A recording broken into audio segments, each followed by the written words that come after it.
नमस्कार दोस्तों, मैं हूं आपके साथ आपका अपना दोस्त साहित्य वाजपेयी और आप देख रहे हैं हमारा न्यूज़ चैनल एबी पॉलिटिक्स। दोस्तों, आज की पेशकश में हम आपके सामने आ गए हैं एक नया वीडियो लेकर जिसका नाम है कौन बनेगा उत्तर प्रदेश का किंग। दोस्तों, आपके हिसाब से कौन बनेगा? चलिए छोड़िए दोस्तों, उत्तर प्रदेश का किंग मेकर जो बनेगा उसकी अहम रोल रहेगा। क्यों? क्योंकि ओपिनियन पोल ऐसा कुछ बता रहा है कि बहुमत किसी को भी नहीं है। बहुमत क्यों नहीं है किसी को? कि उत्तर प्रदेश में बहुमत अगर मिलता भी है तो कम मिलता है हमेशा। पर पिछली बार के विधानसभा में तगड़ा बहुमत मिला बीजेपी को। क्यों? इसके कुछ महन कारण थे कि समाजवादी पार्टी में गुटबाजी हुई, शिवपाल यादव थोड़ी सी गुटबाजी करने लगे और बसपा में तो पार्टी का कोई संगठन ही थोड़ा सा कमज़ोर पड़ गया था, इसलिए वो नहीं जीत पाई। नहीं तो पिछली बार जो आसार थे जीतने के वो मायावती के ज़्यादा थे, बीजेपी से भी ज़्यादा। दोस्तों, इस बार क्या होगा? दोस्तों, मेरे हिसाब से इस बार अगर देखा जाए तो पूरा उत्तर प्रदेश का विधानसभा चुनाव जो लड़ा जाएगा वो 4-5 मुद्दों पर लड़ा जाएगा। एक तो ध्रुवीकरण होगा। ध्रुवीकरण यूपी में ना हो, इससे अगर यूपी में ध्रुवीकरण ना हो तो यूपी के चुनाव में मज़ा नहीं आता। दोस्तों, ध्रुवीकरण होता कहाँ है? दोस्तों, ध्रुवीकरण वहाँ होता है सबसे ज़्यादा जहाँ पे मुस्लिम जनसंख्या ज़्यादा है, यानी कि टक्कर देने लायक हिंदू जनसंख्या, तो वहाँ ध्रुवीकरण ज़्यादा होता है। पश्चिमी उत्तर प्रदेश में अपन देखें तो 10 लोकसभा सीट, 10 से 15 लोकसभा सीट हैं पश्चिम उत्तर प्रदेश में। एक भी सीट ऐसी नहीं दोस्तों इसमें 30% से कम मुसलमान हो। किसी सीट पर 40%, रामपुर में तो 50% मुस्लिम मतदाता हैं। दोस्तों, अगर देखा जाए तो उत्तर प्रदेश में जो पूरे मुस्लिम मतदाता है 19% मुस्लिम मतदाता है, एक बड़ी अहम भूमिका में निभाते हैं। मुस्लिम मतदाता समाजवादी पार्टी का कोर वोटर है।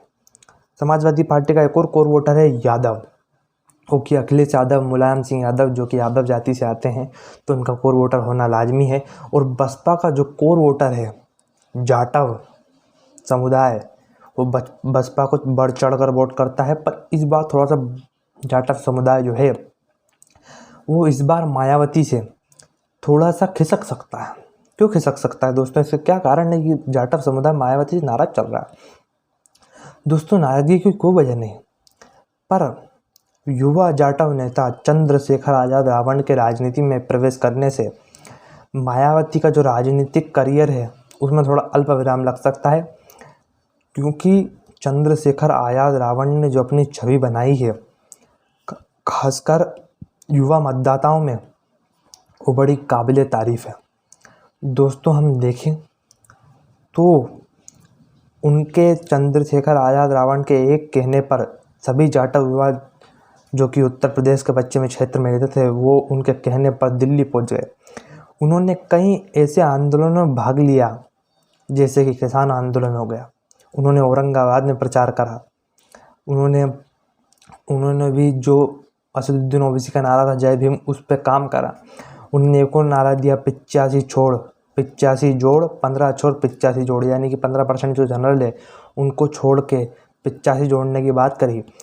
दोस्तों, इससे ये पता चलता है कि वो राजनीति में अपनी जो पकड़ बनाने की कोशिश कर रहे हैं, पर वो किसी के ऊपर निर्भर नहीं होना चाहते। दोस्तों, वो जनता के ऊपर निर्भर होना चाहते हैं।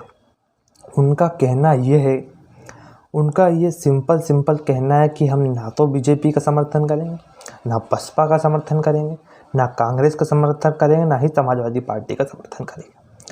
पर दोस्तों, वो समर्थन किसी का ना करें, पर जो पार्टी बीजेपी को हराई उसको इनडायरेक्टली सपोर्ट करेंगे।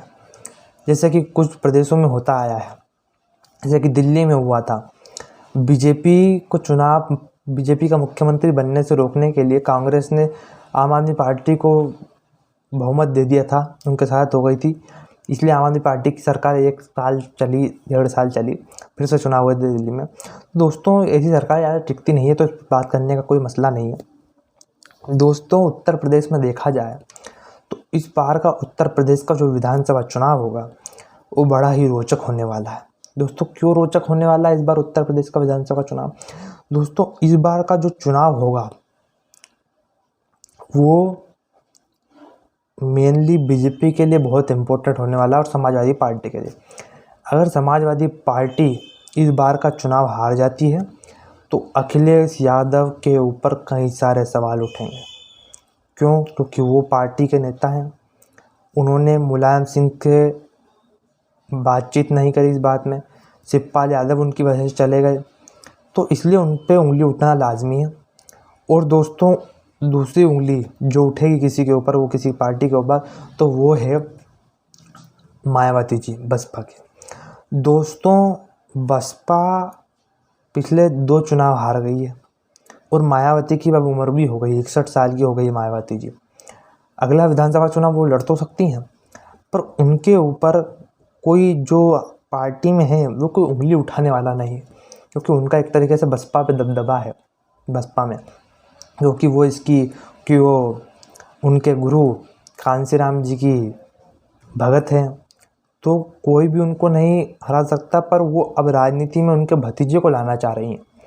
हमने पिछले चुनाव में देखा, लोकसभा चुनाव में, कि उनके जो भतीजे थे वो जाते थे रैलियों में भाषण भी दिए।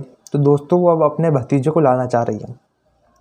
दोस्तों तीसरा जिसके लिए मेन है RLD, राष्ट्रीय लोक दल। दोस्तों राष्ट्रीय लोक दल चुनाव तो नहीं जीत सकती, यानी कि बहुमत तो नहीं पा सकती। बहुमत की तो छोड़िए, वो 20-30 सीटें जीत जाए तो बहुत है, क्योंकि पश्चिम उत्तर प्रदेश में उसका थोड़ा दबदबा है। दोस्तों पर देखा जाए, पिछली बार 1 सीट मिली थी RLD को, इस बार अगर वो 10 से कम सीटों पर रही तो जयंत चौधरी के करियर पर भी उंगली उठ सकती है, क्योंकि उनके पिता का भी हाल ही में महीने में देहांत हो गया। किंतु अगर वो समाजवादी पार्टी के साथ गठबंधन करते हैं तो उनको थोड़ी सी जीत की आशंका है, पर अगर वो कांग्रेस के साथ गठबंधन करते हैं जैसा कि वो पहले करते आए हैं तो उनकी जीत की आशंका ख़त्म हो जाती है। दोस्तों कांग्रेस भी ये चाह रही है कि वो समाजवादी पार्टी के साथ चले जाए। जब भी हम देखें कि जो प्रियंका गांधी है वो अखिलेश यादव के साथ बार बार मीटिंगें कर रही हैं, डिम्पल यादव से मिल रही हैं, तो इसका क्या अंदेशा है? इसका एक ही अंदेशा है दोस्तों कि वो कांग्रेस तड़फड़ा रही है समाजवादी पार्टी के जाने के लिए। क्योंकि दोस्तों हम देखें तो कांग्रेस का जो वर्चस्व है पूरे उत्तर प्रदेश में, जो उसका संगठन है वो एक तरीके से शून्य हो चुका है। शून्य क्यों हो चुका है दोस्तों? क्योंकि कांग्रेस का एक कोई सा लीडर नहीं है जो कि कांग्रेस को संभाल सके उत्तर प्रदेश में, कांग्रेस की बागडोर संभाल सके। कुछ बड़े नेता थे जैसे जितिन प्रसाद हो गए, वो बीजेपी में चले गए, पर दोस्तों कांग्रेस की ये जो कठिन डगर है वो किसी और की वजह से नहीं, वो उसके खुद के नेताओं की वजह से है कि उसके नेताओं ने, अच्छे नेता, युवा नेताओं को उभरने नहीं दिया। और 2009 का एक समय था जब कांग्रेस ने पूरे उत्तर प्रदेश में 20 लोकसभा सीटें जीती थी, पर वो अब जो कि अमेठी नहीं जीत पाई पिछली बार कांग्रेस 2019 के लोकसभा चुनाव में, तो इससे कांग्रेस के संगठन के ऊपर प्रश्न चिन्ह लगेगा। और अगर ये विधानसभा चुनाव कांग्रेस हार जाती है तो फिर उसके उभरने के आसार कम हो जाएंगे। दोस्तों बीजेपी की बात कर रहे थे, दोस्तों बीजेपी योगी आदित्यनाथ के लिए ये चुनाव मेन होगा।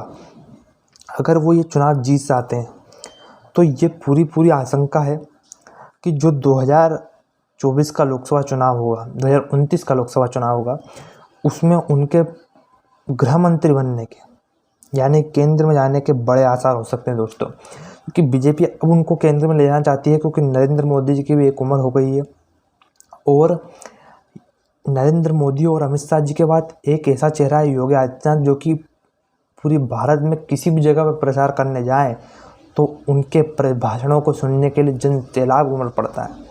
हमारे यहाँ भी वो एक बार आए थे भाषण देने, तो जन सैलाब उमड़ पड़ा, क्योंकि उनकी जो लोकप्रियता है पूरे भारत में वो किसी अन्य मुख्यमंत्री से काफ़ी ज़्यादा है।